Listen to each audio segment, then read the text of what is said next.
Pop quiz. What is the number one mineral to beat stress and fatigue while promoting better sleep? Magnesium. But not just any magnesium. The one I take is Magnesium Breakthrough from BioOptimizers, and it's for one simple reason. It blends all 7 essential forms of magnesium into one effective supplement so you can relax more, stress less, sleep deeper, and even feel more calm throughout your day. Most magnesium supplements fail because they are synthetic or use preservatives. When you combine each of the 7 critical forms of magnesium, your body performs better.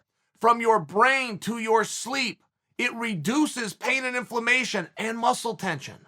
With one simple action, you can reverse magnesium deficiency in all its forms and start feeling the benefits quickly.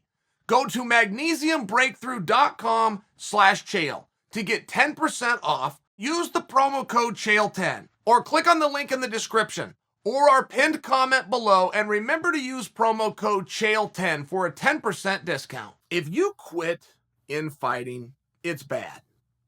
It's very, very bad. And everybody will do it. Some guys will hide it better. But it happens, and if it's detected, not great. And nobody hates that more than Dana.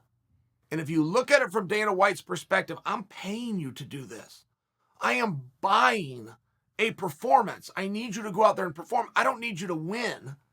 I need you to try to win for the duration of the contest. I bring this up because Nick Diaz. Dana had some beautiful things to say about Nick, which is not in line with the way that Dana would usually look at that. But you know what? I don't look at it as Nick quit either.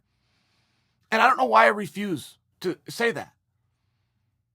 Robbie turned away, was giving him a way up. The ref gave him a few beats. It was fully a choice to stop. I guess that's quit. I guess, but I see it different, and I see it the way Dana saw it, that look what this guy bit off, okay? Nick Diaz was out for 5 years. He doesn't only return, he returns to a main event. Now, that's the people's main event. But he returns to the highest spotlight, the most media, the most crowd, the most T-shirts sold, the most people watching him, and he comes back against a world champion. I mean, my God, they stacked the deck against him. The hell do you think he's going to do out there? Well, he did pretty well. I really do stand by my statement that that fight was closer than Nick thought it was. I think that Nick was not used to breathing that heavy that early. But I can't say that he was tired. He did not slow down, did not change his performance. He did not quit protecting himself at all times, and he did not quit trying to do damage to Robbie. It was a damn good fight. Nick was also being pressured, more than Nick's used to being pressured. One thing that Robbie did a couple of things real well, but one of those was controlling the octagon, standing his ground, backing Nick up. That cage was 2 feet behind Nick, which if you're going to go strike or wrestle with a guy, to know where he can move, or more importantly, where he can't move, is very helpful. Robbie could have gone any which direction. Nick can't go back because the cage was there. Robbie did a great job of this, which is just something that Nick isn't used to, which I think helped to unrattle him in ways that potentially wouldn't have happened before, not to mention the 5-round bit. So I think when we really look at what Nick was up against and we juxtapose that about what a great fight that was, the incredible output, how many hard shots he took, how many hard shots he delivered. I mean, those boys did a hell of a fight. And at some point, you've had enough. I came to fight. I fought. I've had enough.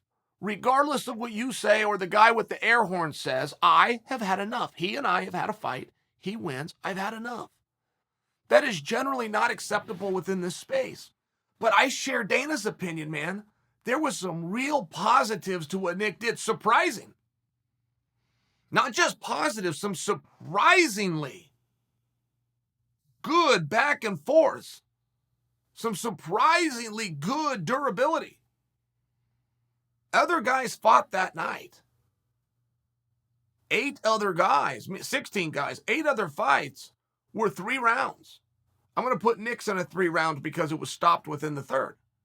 8 other fights went the duration of 3 rounds and didn't have near the output that Robbie and Nick had within their 3 rounds. So there's a lot of real positives. And Nick himself, who said I had it coming, knew taking time off was not going to be something that he was somehow more resilient against than a regular person. Knew that coming in and not being able to make the weight isn't something that the most disciplined athlete in the best circumstances is then going to go out and perform in spite of. And if you look at all the things against, I don't think he quit. I don't. I have the same info that you guys do. I just refuse to use that word. I think there was something else there. I don't think he quit. I don't. I think he came out. I think he fought a fight. You look at the numbers, you look at the output, you look at the fact that he stood his ground, you look at how many years he's been off and who he's taken on in Robbie Lawler. I mean, right, numbers don't lie. Those numbers don't scream quitter. Those numbers scream good fight. Really good fight to both of you. And I think we are left with an immediate question of, are we going to let history come and bite us in the ass again? History is what Nick just learned of being away. The discipline, the focus, the speed, the emotions involved from being away from the octagon, or getting this first one out of the way, no different than anybody else who never looks great in their return fight. Even if you win, if your name isn't Dominic Cruz, you have never looked great in your comeback fight. And then using that to get back in there. Using that feeling out process to get back in there right away. That's what I'm left with as a viewer. I will not be done passing judgment on Nick until I have the answer to that. If he's gone another 8 months and then starts this, I'm going to come back to her. It's like, man, Nick, I can't get on board with you. I'm not going to make videos on you. I'm not going to talk about you. I'm not going to put you in my podcast. I'm not. Because I don't want to be part of forcing anybody or talking anybody into competing. I must, as a fan and a pundit, have a volunteer army out here. I must have willful participants. And I think that Nick is going to pass this test. I think that Nick is going to do something that he hasn't done in a meaningful period of time, which is get right back on that horse, get right back into a fight, most likely at welterweight. Everybody has a number. But that number isn't just physically. That number forces a byproduct. The byproduct of getting those extra miles in, the byproduct of eating right, the byproduct of showing up to 2 practices a day every single day is what you weigh when it's done. So I think for just some built-in disciplines, I think we're going to see some real positives from Nick. I think we're going to see a quick turnaround. I have no inside information. Nick doesn't call old Chael back. Nick's actually never been great at calling me back, but I can't get any inside scoop. I'm guessing.